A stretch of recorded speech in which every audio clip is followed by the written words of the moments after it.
Entrevistas 24. Comentábamos este nuevo ataque incendiario en la Araucanía, al menos 15 camiones quemados, también en un contexto de acusación constitucional en contra del ministro del Interior, Víctor Pérez, donde se agrega la situación de la región. Vamos a hablar de este y otros temas. Para eso nos acompaña la diputada del PPD por la Araucanía, Andrea Parra. ¿Cómo está, diputada? Gracias por acompañarnos. Buenas tardes. Buenas tardes, Nicolás. ¿Cómo evalúa lo que es este nuevo acto, este nuevo ataque en la región, especialmente con la quema de camiones, que se va sumando también, desgraciadamente, una seguidilla de hechos que preocupan en demasía? Bueno, lo cierto, Nicolás, es que yo creo que estamos en la peor situación que hemos visto en décadas en la región. Yo te lo digo con conocimiento de causa, he vivido toda mi vida en la región de la Araucanía y la verdad es que nunca habíamos visto el nivel de violencia y de actos delictuales relacionados, ¿no es cierto?, con esta violencia, quema de camiones, muertos que tenemos hoy día. La verdad es que estamos con una situación de desesperanza, de tensión tremenda, muy, muy grande, muy complicados en la región. Diputada, estábamos conversando hace algunos minutos con el diputado Miguel Mellado y él decía, en la Araucanía no hay Estado de Derecho. ¿Está de acuerdo con esa aseveración? No, yo creo que no es así. Sí podría coincidir con él que pareciera, ¿no es cierto?, que el gobierno se cansó de gobernar porque han tomado palco en toda esta escena.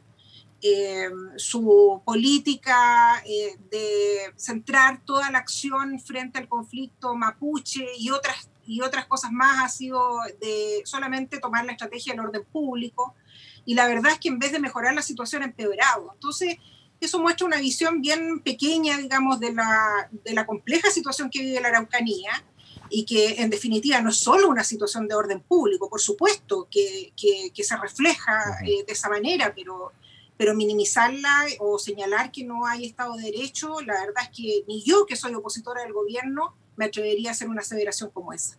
Aquí hay análisis para todo, por eso es interesante conversar con usted, diputada, como nos dice, ha vivido toda su vida en la Araucanía. Yo le comentaba al diputado Mellado, muchas veces es fácil hablar de Santiago, una situación que no es bastante lejana, de espectador.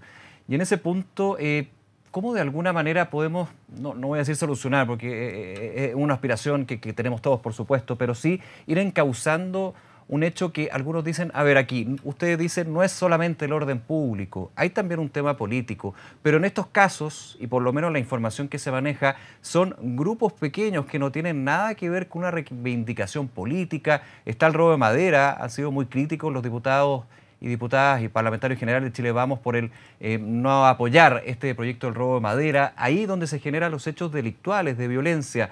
¿Cómo de alguna manera podemos ir consensuando desde una mirada de acuerdo nacional? Porque al parecer los polos en ver una eventual o eventuales soluciones para el conflicto que se vive en la Araucanía son bastante lejanos.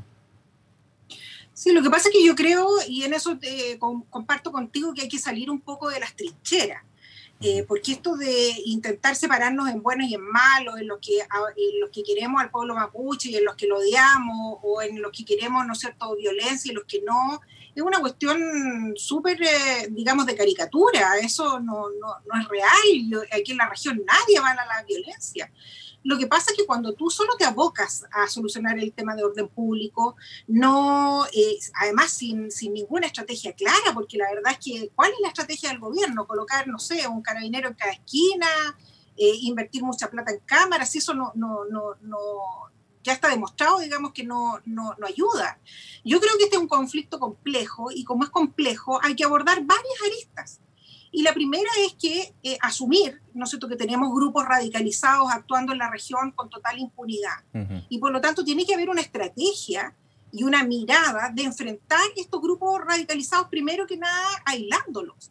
Entonces ahí el gobierno ha abandonado absolutamente el diálogo con las comunidades, porque si bien es cierto, los grupos radicalizados han actuado desde largo tiempo, hoy día están desatados, porque el propio gobierno ha abandonado el diálogo con aquellos que son más pacíficos y que terminan muchas veces sumándose a estas acciones que son más radicalizadas. Sí. Entonces, ¿por qué cree usted, diputada, que a su juicio el gobierno ha abandonado el diálogo con aquellos no radicalizados, que finalmente hay que dejar a un lado de estos grupos que menciona? Mira, nosotros, tú sabes, Nicolás, yo fui gobernadora de Malleco. Sí. Y nuestra tarea y nuestra estrategia fue siempre escuchar las demandas del mundo mapuche. A veces con éxito, a veces no con tanto éxito, hay que decirlo, pero teníamos un diálogo permanente. Cuando veíamos un foco de conflicto, allá estábamos presentes, íbamos a ver la manera de solucionarlo, porque si no, se te meten los radicalizados ahí y empiezan a hacer de la suya. Hoy día eso no existe. Hoy día el gobierno regional, local, no tiene absolutamente ninguna conversación con nadie del mundo mapuche. La CONADI abandonó su rol de protección y de generar, ¿no es cierto?, y avanzar en el tema de la compra de tierra. Hoy día compra de tierras prácticamente no existe en la región. Entonces, el mundo mapuche, que es muy heterogéneo, finalmente termina entendiendo que a través de este tipo de acciones son escuchados. Y es precisamente todo lo contrario lo que tenemos que hacer, es escucharlos, hacerlos presentes. Tenemos que conducir y encauzar las demandas mapuche, ¿no es cierto?, a través de la vía institucional. ¿Qué liderazgos mapuches tenemos hoy día que puedan encauzar las demandas? Ninguna, porque no tenemos el Consejo de todos los pueblos todavía, no tenemos escaños reservados en el Parlamento. Entonces, ¿con quién hablas si no encauzas esto por la vía institucional? Y ese es el problema. Entonces, finalmente, diputada, perdón, le pregunto, ese es el problema porque conversaciones han habido durante varios gobiernos, durante mucho tiempo. Qué bueno que así sea, pero uno ve que esas conversaciones finalmente no terminan en algo concreto. Usted señala puntos que están en la palestra, que están siendo discutidos, los escaños reservados, por ejemplo, lo que puede ser la declaración de un Estado plurinacional. Hay varios puntos ahí, pero solamente se queda en eso y se lo pregunto desde la óptica de los afectados por estos ataques. No solamente el gran empresario forestal, sino pequeños empresarios que finalmente tienen que ver, por ejemplo, cómo sus camiones son destruidos, sus tractores, sus casas, y para qué decir casos bastante más trágicos que han ocurrido en esta situación. Bueno, yo creo, ¿no es cierto?, sin temor a equivocarme, y te vuelvo a insistir, que hay que tomar acciones en distintas áreas. Cuando tú tienes grupos radicalizados actuando, el sentido común te dice, ¿no es cierto?, que las policías, junto con el gobierno, tienen que desarrollar una estrategia que permita cortar las líneas de financiamiento de esos grupos radicalizados y cerrarle los espacios y aislarlos. Y ahí la llevo, perdón, diputada, ahí la llevo a una crítica que se da desde Chile Vamos, de que la oposición no apoyó el proyecto para penar lo que era el robo de madera, que es una fuente de financiamiento justamente para esos grupos radicalizados. Entonces, ¿cómo se explica eso? A ver, el robo de madera hoy día, ¿no es cierto?, tiene pena en nuestro Código Penal. Lo que pasa es que, Nicolás, seamos francos, el gobierno, ¿no es cierto?, intenta deslindar sus responsabilidades y trasladarle las responsabilidades al Congreso. Si hoy día no es que tú no puedas penar el robo de madera, el robo de madera lo puedes penalizar, está descrito en el Código Penal. El que tú quieras colocar figuras más específicas y con mayores sanciones, eso es otro cuento. Usted dice que no va por el tema de aumentar las sanciones, sino evitar ese hecho en particular, ¿lo entiendo así?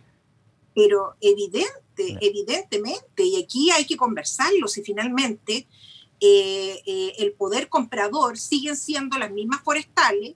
Tú sabes, ¿no es cierto?, como nosotros sabemos, que las forestales, ¿no es cierto?, el negocio de las forestales no es plantar árboles, el negocio de las forestales es la producción de celulosa. Y también las forestales tienen algo de parte de ahí, porque ellos siguen comprando, si finalmente la madera robada o no, llega siempre el mismo comprador. Es importante saber eso también. Entonces yo creo que ellos también debieran ser parte de estas conversaciones, también debieran ser parte de la solución y no el problema, porque en la Araucanía además tenemos una cantidad de forestales que la verdad destruyen caminos, que no generan grandes fuentes de trabajo y que debieran tener también una actitud, ni siquiera tributan acá.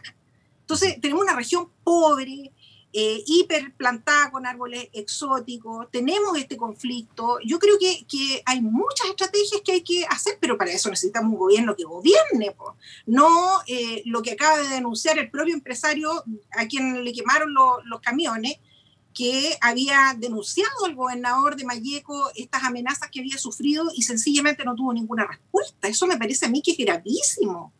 Cuando tú adviertes y te están amenazando y sabes que algo va a pasar, y el gobierno no es capaz de reaccionar, ni solicitar protección, ni tomar medidas la verdad es que aquí algo falla, sin duda. Diputada, se ha hablado de la ausencia del gobierno, la responsabilidad que tiene el Ministerio del Interior, en este caso el ministro Víctor Pérez, quien es actualmente quien ocupa ese cargo. Y lo quiero llevar a ese tema. Está dentro de la acusación constitucional, se incorporó por parte de los parlamentarios que firmaron el libro acusatorio un punto sobre la Araucanía, hay otros también. ¿Cómo ve usted lo que va a ser esta acusación constitucional? Y la pregunta que pueden tener muchos que están viendo el tema de la Araucanía propiamente tal: ¿serviría de algo que fuera destituido el ministro del Interior, que llegara otro ministro del Interior u otra ministra del Interior? ¿Tiene finalmente un efecto de que llegue a buen puerto esta acusación constitucional? Mira, yo quiero serte súper franca, Nicolás, y probablemente voy a ser muy impopular con lo que te voy a decir, pero yo hace rato que soy disidente de las acusaciones constitucionales. Este camino que ha tomado la oposición de que de buenas a primeras, lo primero que se toma como abordaje político es una acusación constitucional, me parece que es inconducente, ¿ya? Y ni siquiera creo yo que están asegurados los votos. Sí. ¿Usted votaría en contra, diputada? Yo no lo sé. Yo, mira, creo que la situación que ha ocurrido en la Araucanía en estos últimos días nos empuja un poco a remecer al Ministerio del Interior. Yo la verdad es que hace semanas que vengo pidiéndole públicamente al ministro Pérez que nos reunamos transversalmente todos los parlamentarios de la Araucanía para que concordemos todas las acciones que sean necesarias. Yo estoy disponible a legislar, estoy disponible a aprobar platas en el presupuesto, a todo lo que sea necesario con tal de que la Araucanía salga del lío en que está. Pero el ministro Pérez ni siquiera nos ha mandado un mensaje en el WhatsApp. Entonces, la verdad es que cuando tú tienes ese nivel de indolencia, finalmente casi te ves empujado a tener que aprobar una acusación constitucional para que este gobierno reaccione. Si tú no puedes permanecer durante 2 o 3 años echándole la culpa al orden público o echándole la culpa al Congreso de que no hace leyes, cuando tú tienes, ¿no es cierto?, el nivel de violencia que tiene y eres gobierno. Entonces hay que asumir cada cual sus responsabilidades. Yo aprobé la reforma de Carabineros hace unos días atrás y voy a seguir aprobando todas las leyes necesarias para avanzar. Pero por favor, necesitamos un gobierno que se haga responsable, que gobierne. Y yo insisto, me parece que no es el mejor camino estar en una acusación constitucional tras otra. Pero créeme, en esta oportunidad yo voy a actuar con responsabilidad, voy a escuchar los argumentos y ahí en ese momento voy a tomar una decisión. Claro, y se lo pregunto, y me interesa mucho ese análisis que me parece muy certero por este punto de las acusaciones constitucionales. Se ha hablado que son jurídicas, políticas, finalmente hemos visto que más bien hay un tema político detrás, hay dime diretes por todos lados. Va a ser un tema bien complejo el de la acusación constitucional, muchos no lo dan por sentado. En ese punto, claro, usted dice, sería la forma de remecer al Ministerio del Interior para que entienda lo que está sucediendo en la Araucanía, considerando también que inicialmente desde la oposición, el sector que usted representa, la Araucanía no estaba incorporada en el libro acusatorio, en alguno de los capítulos. Bueno, yo creo honestamente que se incorporó precisamente porque habíamos muchos de la región de la Araucanía que teníamos algunas dudas. O sea, se estaban buscando votos, para entenderlo bien. Evidentemente, yo creo que el poner en la palestra el tema de la Araucanía, cuando no hemos sido escuchados durante tanto tiempo, no abre las antenas, digamos, Nicolás. Yo no puedo sentirme ajena de lo que está ocurriendo, particularmente cuando en mi caso y en el caso de otros colegas de la Araucanía, incluso los colegas del oficialismo, hemos golpeado la mesa reiteradamente a este gobierno para insistirle en que avancemos. Hemos estado disponibles a reunirnos, mira, nos reunimos montones de veces con el ministro Moreno, montones de veces con Chadwick, montones de veces con Blumel. Dijimos que estábamos disponibles a legislar y nada. Quedamos en la primera conversación y después no pasa absolutamente nada. Yo llevo 3 años como parlamentaria. ¿Crees que tengo cara para mirarle el rostro a la esposa de don Pedro Cabrera, a sus hijos, a este empresario Gerardo Cerda, que le queman 15 camiones y que terminan una serie de subcontratistas sencillamente sin pega, si nosotros seguimos esperando a que alguien ilumine al gobierno para que actúe? Tengo que tomar las herramientas que se me dan.